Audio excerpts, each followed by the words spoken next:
Se não pelo que, matemática se faz pelo como. Dito isso, muitos devem ter notado, competições têm um curioso problema. Suponha uma competição de xadrez onde Carol ganha de Bernardo e na final perde para Alice. O placar sai, Alice está em primeiro, Carol em segundo, Bernardo em terceiro. Conhecendo Alice, Bernardo perde para um jogo e ganha. Sorte? Se eu lhe disser que João é menor do que Rafael, Rafael é menor do que Edgar, muito lhe estranharia se eu também lhe dissesse que João é maior do que Edgar. As grandezas que comparamos têm relação transitiva. No xadrez, essa relação pode ser alterada. Podemos tomar objetos com relações intransitivas, onde formam-se ciclos e não há um melhor ator absoluto. No xadrez, estratégia individual pode causar esse efeito. Como estudar esses ciclos? Bem, o comitê de ética ainda não me respondeu por meu pedido de uma manada? Horda? Bem, o coletivo de enxadristas, seja qual for. Por hora vamos estudar outro objeto que tem tal propriedade, dados.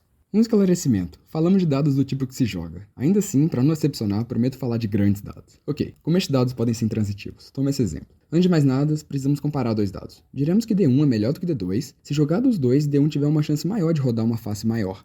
Para saber sobre essa chance, comparamos todos os confrontos possíveis de faces. 9 com 8, D1 ganha, 9 com 4, D1 ganha, e assim por diante. Se D1 ganhar a maior parte, ele deverá ser melhor. Neste caso, ele ganha 5 das 9. Repetindo o processo, podemos determinar neste exemplo nosso primeiro ciclo de dados intransitivos. A é melhor do que B é melhor do que C e C é melhor do que A. Cá entre nós, se for jogar esse jogo com alguém, tenha a nobreza de achar que seu amigo escolha primeiro. Afinal, a gentileza recompensa e você poderá sempre escolher um dado melhor.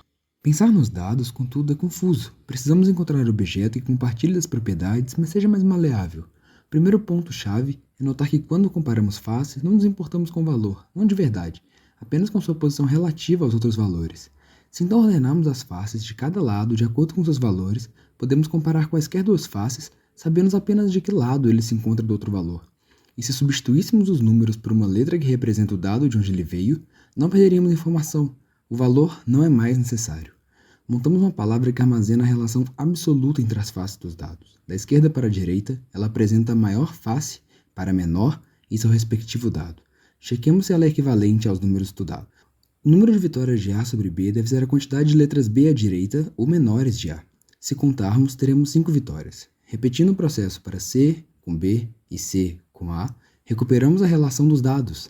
Construímos um objeto que preserva as relações. Notemos como essas palavras funcionam. IMN é uma palavra intransitiva com N dados e M faces. A palavra está entre chaves para que não nos preocupemos com o número das faces, ou seja, a ordem das letras. Se aumentarmos N, estamos aumentando a quantidade de faces e, consequentemente, a quantidade de letras de cada tipo na palavra.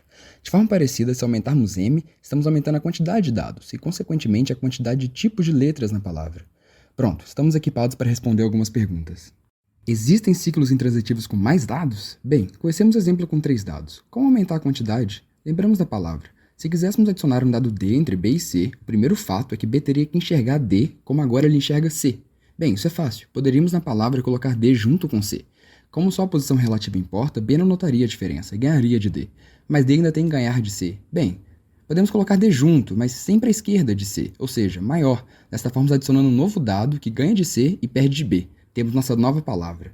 Também perguntamos, existem ciclos com mais faces? Conhecemos de novo um com 3. Como adicionar faces? Aqui temos que notar algo curioso nas palavras. Se tornarmos uma palavra simétrica, todas as letras ganham igualmente uma das outras, por simetria. Bem, se concatenássemos a palavra que tínhamos com essa palavra neutra, essa adição não altera as relações, já que beneficia a todos igualmente, e teremos novas repetições de cada letra, ou seja, novas faces. Note que só podemos adicionar de 2 em 2, mas não tem problema.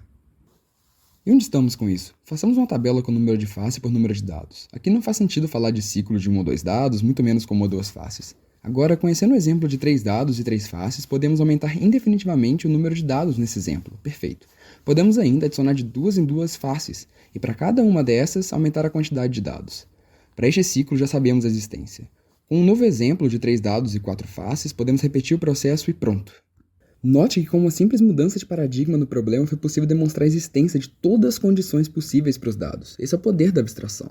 E vai além, fica fora do nosso escopo dessa vez, mas usando somente essas ideias para representar os dados, podemos, por exemplo, tomar qualquer grafo direcionado e mostrar que ele pode ser representado por um conjunto de dados. Ou ainda fazer a pergunta, qual a chance desses ciclos quando esses dados se tornam mais complexos, quando aumentamos as faces e eles se tornam como nossos enxadristas de múltiplas estratégias no confronto? A abstração pode nos ajudar a fazer uma análise numérica dessa probabilidade, desenvolver expressões algébricas ou ainda mostrar rigorosamente que esses dados tendem, no limite, a existir em um espaço sem intransitividade.